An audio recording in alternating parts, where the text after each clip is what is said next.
Lalu bagaimana evaluasi dan antisipasi dari hulu untuk penanganan banjir yang melanda Jabodetabek, terutama Bekasi yang terdampak paling parah?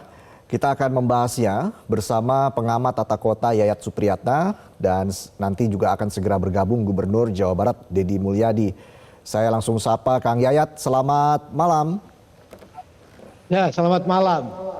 Ya, Kang Yayat, jadi menurut Anda dari kacamata Anda ini sumber masalahnya ada di mana?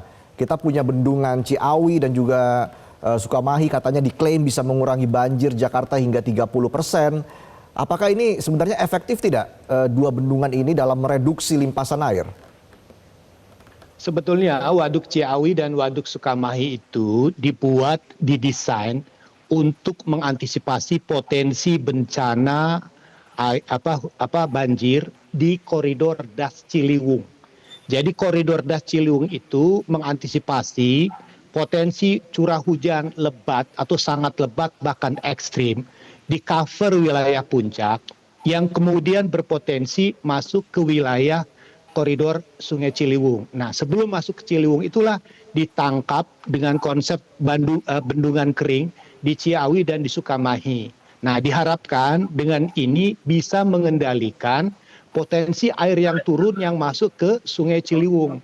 Dan tadi dikatakan menurut perencanaannya bisa mengcover 12 wilayah kelurahan atau 30% dari cover wilayah bencana di Jakarta itu bisa kita reduksi.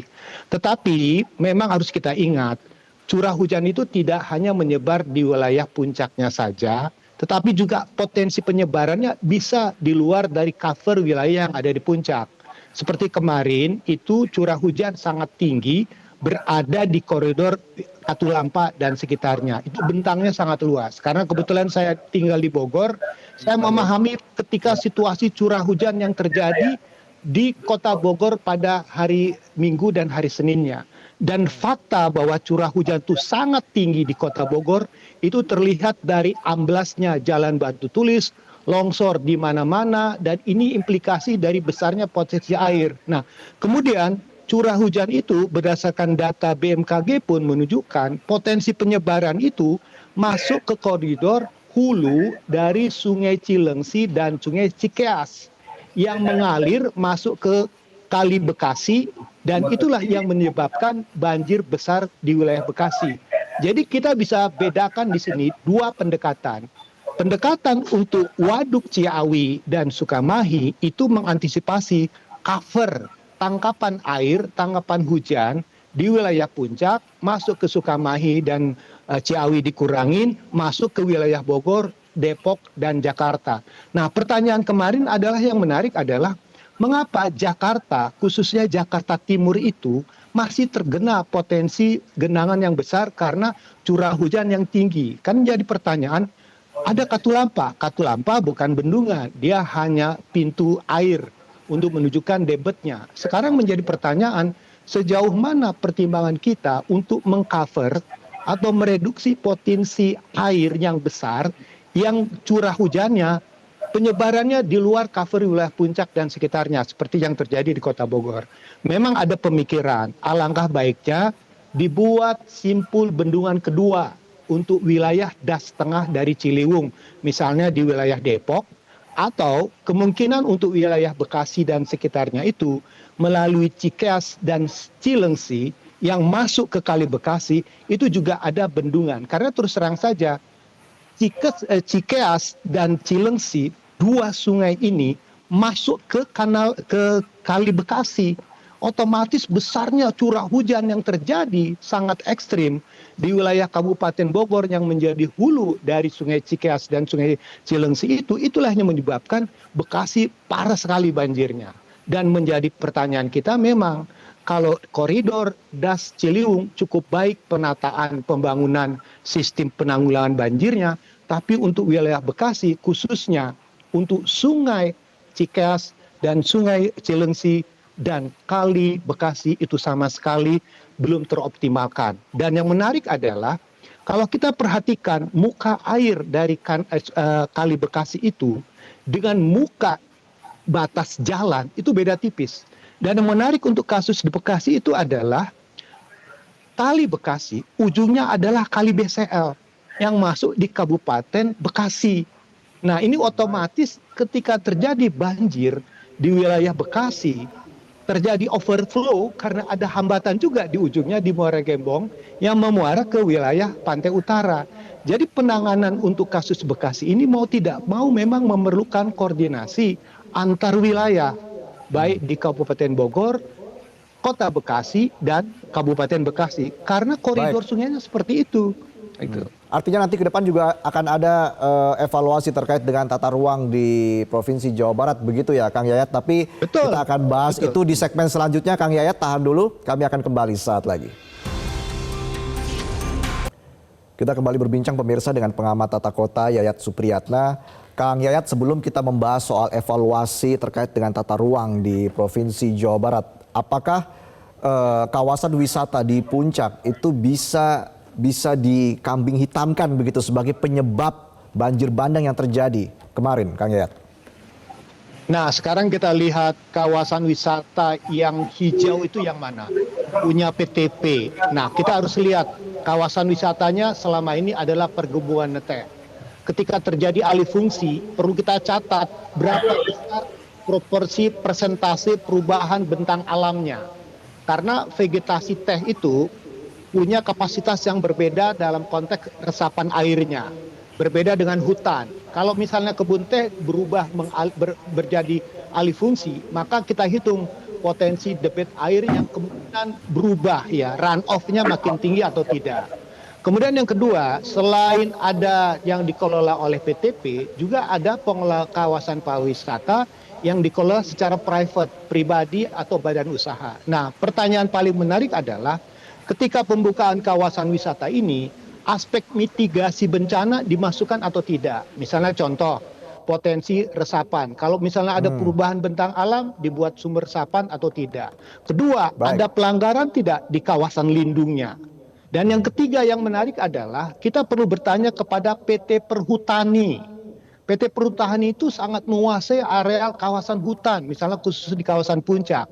Sejauh mana PT Perhutani itu bekerja sama dengan pengelola pusat wisata untuk mengcover perlindungannya, bukan sekedar membuka usaha tanpa perlindungan. Tahan dulu Kang Yayat. Baik.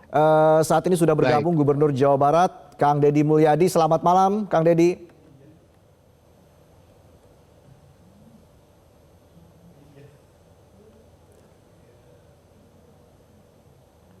Kita masih mencoba sambungan via Zoom dengan Gubernur Jawa Barat Deddy Mulyadi.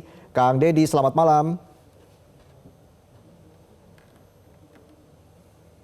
Baik, saya kembali ke Kang Yayat. Jadi Kang Yayat, baik, mohon maaf, kita kembali bergabung dengan Gubernur Jawa Barat Deddy Mulyadi. Kang Deddy, selamat malam. Ya, selamat malam. Assalamualaikum, Sampurasun. Waalaikumsalam. Kang Deddy. Salam Bapak, sehat selalu Pak. Alhamdulillah. Jadi Kang Deddy, sekarang langkah tegasnya seperti apa ini untuk mengevaluasi tata ruang di Jabar, khususnya juga untuk memperbaiki masalah di hulu. Seperti apa Kang Deddy? Ya, yang langkah tegasnya adalah tata ruangnya dirubah, dikembalikan kembali. Jadi gini, bikin saklek. Misalnya areal itu adalah areal perkebunan. Kemudian areal itu adalah areal hutan, areal itu adalah area resapan air, area rawa, area sawah. Ditegasin di situ, tidak boleh peruntukannya ditambah-tambah. Kalau areal perkebunan ya areal perkebunan, areal hutan ya areal hutan, areal pesawahan ya areal pesawahan. Kan yang menjadi problem itu kan di rencana kegiatan PTPN itu kan dibuat areal perkebunan itu 1.600 hektar dibuat menjadi agrowisata. Nah, pemahaman agrowisata menurut saya di perkebunan itu adalah memanfaatkan kebun teh sebagai bagian dari kekuatan kewisataan, jadi menjadi daya tarik, misalnya wisata metik teh, wisata minum air teh. Ini kan yang terjadi ketika agrowisata, penerjemahannya menjadi banyak. Lahirlah bangunan-bangunan yang berbeton yang di situ merusak ekosistem dan merusak daya serap air. Ini yang menjadi problem. Nah, sehingga kalau ditanya kebijakannya seperti apa, ya saya tadi sudah telepon Bupati Bogor. saya ngajak secara bersama-sama kembali lagi ke hulu untuk ya sudah bangunan-bangunan liar yang menimbulkan problem bencana, ya di situ dibongkar saja, nggak ada kompromi lagi, itu yang harus dilakukan secara bersama. Dan seluruh Ya. kebijakan ini harus kebijakan yang terintegrasi antara provinsi, kabupaten, kemudian juga pemerintah pusatnya harus secara bersama-sama. Dan saya besok Kementerian Lingkungan Hidup juga akan ke Bogor melihat areal puncak dan kayaknya komitmennya sama deh. Kita perbaiki hulu ini, bahkan ada kalimat misalnya sudah kalau entehnya tidak terurus, dianggap bisnisnya tidak berhasil, merugi, ya sudah aja daripada rugi ekosistemnya, rugi lingkungannya, dihutankan saja areal itu. Tapi apa solusi jangka pendek untuk warga yang terdampak banjir seperti misalnya di wilayah Bekasi begitu yang sangat terdampak sambil menunggu pembangunan bendungan Cibeet, Kang Deddy? Ya, solusi jangka pendeknya yang tentunya yang pertama adalah kebutuhan pokok mereka harus terpenuhi. Ini bulan puasa, mereka berhenti kerja, kan harus dipenuhi aspek-aspek yang sosial security-nya. Yang kedua, sungainya dikeruk atau diperlebar. Lagi-lagi pengerukan dan pelebaran sungai itu sudah dibuat perencanaan oleh Kementerian PUPR. Saya tadi mendapat penjelasan dari Ketua PSDA, beberapa waktu yang lalu pengen dibagi dua. Kementerian PUPR-nya membangun daerah aliran sungainya, memperlebar dan memperdalam. Provinsi diminta untuk menyiapkan dana pembebasan tanah. Semua biayanya 10 triliun. Nah, 5 triliun provinsi dan 5 triliun pusat.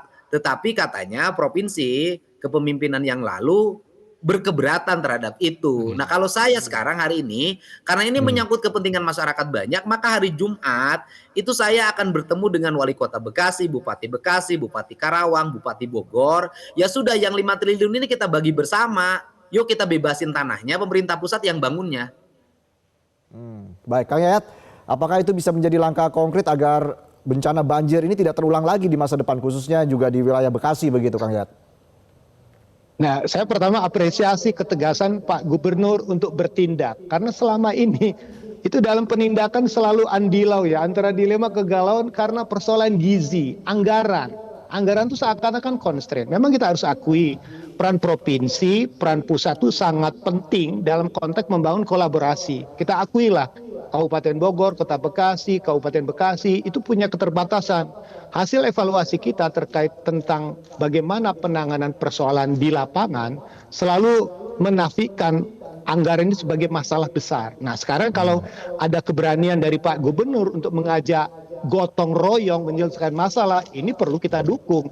Dan saya juga sependapat, pertama tadi, perlu Pak Gubernur mengevaluasi kembali usaha-usaha wisata yang berkembang di wilayah puncak itu untuk kita tinjau ulang apakah ada pelanggaran di sisi tata ruangnya tidak. Karena selama ini mungkin ada pertimbangan-pertimbangan prinsip pendapatan asli daerah atau sisi kepentingan lain, itu perlu kita tanamkan di dalam. Baik, kita akan nantikan bersama ya seperti apa nanti ke depan evaluasi di tata ruang khususnya untuk Provinsi Jawa Barat. Kang Deddy dan juga Kang Yayat, terima kasih sekali lagi sudah bergabung di Primetime News dalam diskusi kita pada malam ini. Jelajahi cara baru mendapatkan informasi. Download Metro TV Extend sekarang.